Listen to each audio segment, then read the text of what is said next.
മുസ്ലിമീങ്ങളെ ഇസ്ലാമിനെ സ്നേഹിക്കണം. ദീനാകണം ഏറ്റവും വലുത്. അള്ളാഹുവിന്റെ ദീനാണ് ഏറ്റവും വലുത്. അതിനോട് എതിരാകുന്ന ഒന്നും തന്നെ ആളുകൾ എന്ന് പറയാറില്ലേ, ഈ മതം തന്നെ. അതെ, നമുക്ക് ഏറ്റവും വലുത് മതമാണ്. ഒരു നാണം നമുക്ക് ആ കാര്യത്തിലില്ല, അത് പറയാം. നമുക്ക് ഏറ്റവും വലുത് ദീനാണ്, ഇസ്ലാമാണ്, അള്ളാഹുവാണ്, റസൂലാണ് സല്ലല്ലാഹു അലൈഹി വസല്ലം. ഞങ്ങൾ അങ്ങനെയാണ്. ഞങ്ങൾക്ക് ഏറ്റവും വലുത് ദീനാണ്. അല്ല, ഞങ്ങൾക്ക് ഏറ്റവും വലുത് ഇന്നലെ ജയിച്ച ഫുട്ബോൾ ടീമല്ല, അല്ലെങ്കിൽ ഞങ്ങൾക്ക് ഏറ്റവും വലുത് നിങ്ങൾ ഉണ്ടാക്കിയ പാർട്ടികളല്ല, ദിവസാദിവസം പിളരുകയും പിന്നെയും ഐക്യത്തിലാവും, പിന്നെ ലയനുണ്ടാക്കുകയും പിന്നെയും പിളരുകയും ചെയ്യുന്ന പാർട്ടികളല്ല. അല്ലെങ്കിൽ ഞങ്ങൾക്ക് ഏറ്റവും വലുത് ക്രിക്കറ്റ് ടീമുകളല്ല, ഞങ്ങൾക്ക് ഏറ്റവും വലുത് പണം തിന്നുന്ന സിനിമാ നടന്മാരല്ല. ഞങ്ങൾക്ക് ഏറ്റവും വലുത് ദീനാണ്.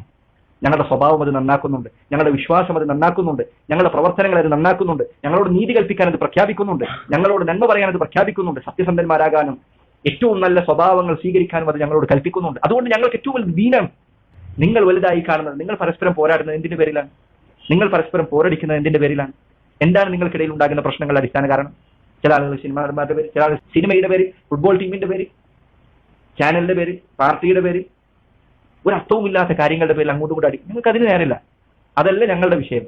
ഞങ്ങൾക്ക് ഏറ്റവും വലുത് ഞങ്ങളെ നന്നാക്കുന്ന ഞങ്ങളുടെ ദീനാണ്. അത് പറയുന്നതിൽ എന്താണ് ഇത്ര മടി? അത് പുറത്തു പറയുന്നതിൽ എന്താണ് മുസ്ലിമിന് നിനക്ക് ഇത്ര മടി? ആളുകൾ ഇവനൊരു മതഭ്രാന്തനാണ് എന്ന് പറഞ്ഞു കഴിഞ്ഞാൽ നീ തിരിച്ചു, നീ രാഷ്ട്രീയ ഭ്രാന്തനാണ്, നീ ഫുട്ബോൾ ഭ്രാന്തനാണ്. അത് ഒരു അർത്ഥമില്ലാത്ത ഭ്രാന്താണ്. നിന്റെ സ്വഭാവത്തിലോ പെരുമാറ്റത്തിലോ ജീവിതത്തിലോ ഒരു മാറ്റം ഉണ്ടാക്കാത്ത കാര്യമാണത്. നിന്റെ പൈസയാണ് അവർ തിന്നുന്നത്. ഈ പൊട്ടത്തരം കാണിക്കുന്ന നീയാണോ ഞങ്ങളോട് മതഭ്രാന്ത് എന്ന് പറയുന്നത്? ഞങ്ങളെ സംബന്ധിച്ചിടത്തോളം ഞങ്ങൾ ഞങ്ങളുടെ ദീൻ നിലനിർത്തുന്നുണ്ട്, ഞങ്ങളുടെ സ്വഭാവം മാറ്റാൻ ശ്രമിക്കുന്നുണ്ട്, ഞങ്ങളുടെ വിശ്വാസം മാറ്റുന്നുണ്ട്, സാമ്പത്തിക ഇടപാടുകളിൽ ഞങ്ങൾക്ക് വിശ്വസ്തതയുണ്ട്, നീതി കാണിക്കുന്നുണ്ട്, അള്ളാഹു ചോദിക്കുമെന്ന ബോധ്യമുണ്ട്. എന്നാൽ ഈ പറഞ്ഞ എന്ത് മൂല്യങ്ങളാണ് നീ ഭ്രാന്ത് കാണിക്കുന്ന കാര്യങ്ങൾ നിനക്ക് നൽകിയിട്ടുള്ളത്?